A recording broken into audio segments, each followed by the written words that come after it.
Can the ROG Ally with a dock replace your Nintendo Switch hybrid experience? Let's find out. All right, so first let's talk about the dock itself. I found this dock on Amazon. This dock has 3 USB connections, 1 HDMI connection, and 1 USB-C port for your charger. It also has an Ethernet jack to get those nice, crispy, and fast speeds. They move this out the way. We know what this does. So with this ROG Ally and a dock, yes, you can connect this USB-C cable to the port here, and it will export to your TV.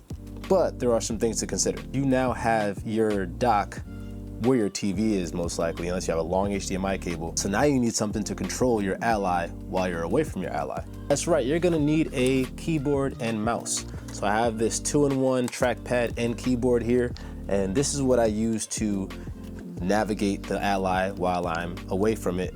My TV's here and I can be on the couch here. Now, since this dock does have USBs in the back, I have my little dongle where the keyboard attachment goes to, and I can control my Ally with my keyboard and trackpad. And even after you get your keyboard and mouse to navigate around the Ally, you then have to pair your Xbox controller or your PS5 controller with the system too, which might need certain drivers, it might need certain setups. You might need to quit out of Steam in order to activate the PS5 controller or PS4 controller, because there's just certain things that happen when it comes to connecting accessories to the Windows platform.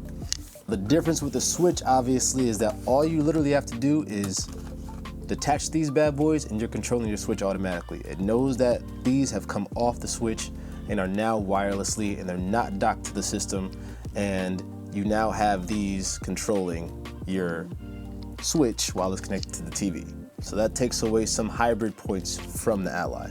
And not only that, I mean, this was always cool. This here, like, that was always dope. And the fact that it just works just like that, which goes into my next point of it works, but it's just not there. So when you do have this thing docked, you then have to go into your display settings and change some things around, because you're now plugging it into a separate display. I found myself taking it and making sure that I set this to only display on the TV instead of on the Ally. That way I'm not using more resources to display on the TV and the Ally at the same time. But you have to manually do that yourself. Also, you're most likely plugging this into a 4K TV. Now, that TV has to be adjusted for the ROG Ally as well. This isn't made for 4K gaming, so you have to decide what game you're gonna play and if you wanna display that in 4K or 1080 or 1440. Some of my playthroughs through Call of Duty, Tony Hawk Pro Skater, or emulators, Hi-Fi Rush, I found myself tweaking the settings more so I get a better experience with the couch and dock and TV setup. All right, so I just finished playing that section. Let's take it off of here. See what happens. So I took it off. I now have it in my hand. Blank screen, automatically brings me to this screen. And as you can see, it closed out the game. So as soon as it noticed that it was on a different display, it said absolutely not and closed the game out. As opposed to literally with the hybrid like the Switch, you pop it in and it just goes to the TV. Granted, it's always gonna be 1080, 60 frames per second, 30 frames per second, depending on what game you're playing with the Switch. But as soon as you do this, it goes to the TV. This was giving me some solid gameplay at 1440p, 60 frames per second. So 1440p gaming is available with this on a TV, definitely doable. And here's another thing too, you also have to make sure that since you have a keyboard and mouse set as a separate input, because now your ROG Ally is probably trying to think that you have this as your controller instead of the ROG Ally. So now you have to go in your ROG Ally and turn off the control sticks and the buttons on the Ally in order to use it on the TV. You can see where I'm going with this. Now, this is not at all to say that the Switch is a better system. That's not what we're talking about. We're talking about the hybrid experience, right? The hybrid ability to be able to game like a console and then pick it up and take that wherever you want to go. That experience alone. Not gonna lie, as I picked up the ROG Ally, I expected the same sort of seamless transition to be like, all right, I plugged it in, everything should just work, right?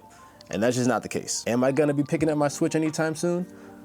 Honestly, this is my first time touching it in a long time. So this thing has been collecting dust, I can't even lie.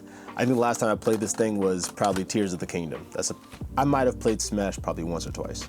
But other than that, I'm not really using this. Actually, my daughter uses this. She likes to play Mario 64, so she uses this more than I do. All right, so back to our main question. Can the ROG Ally be a replacement hybrid experience like your Nintendo Switch is?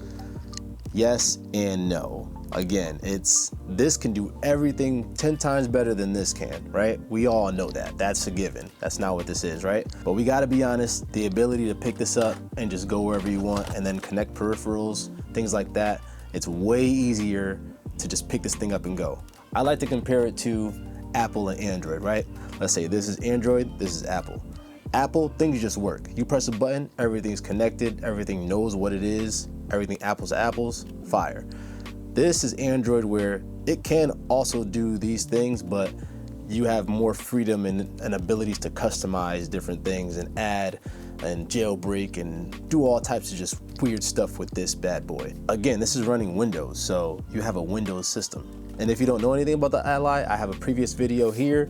Check out this video and you'll see my review on the ROG Ally.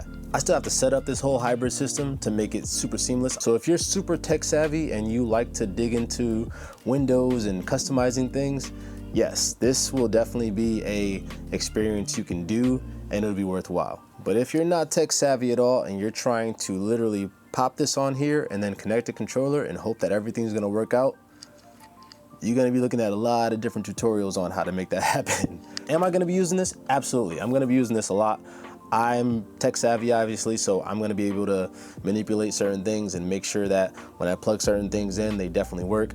My biggest goal is to get 4 of these USB controllers, these N64 controllers, and do some 4-player gaming on this device with some emulators from N64. Like a dope Mario Kart gaming session with some friends with these controllers. Again, I can't just plug this in and hope that it works. I have to go through the settings in my emulators, make sure that every time I plug these in, it knows, hey, N64 controller, these are the buttons, this is the input, yada yada. So yes, it is possible to replace. I'll let you know I'm not touching this thing for a while. That's been another video, guys. Thank you so much for checking it out. If you found this helpful, give me a thumbs up and subscribe and share it to your friends. Somebody might have had the same question before.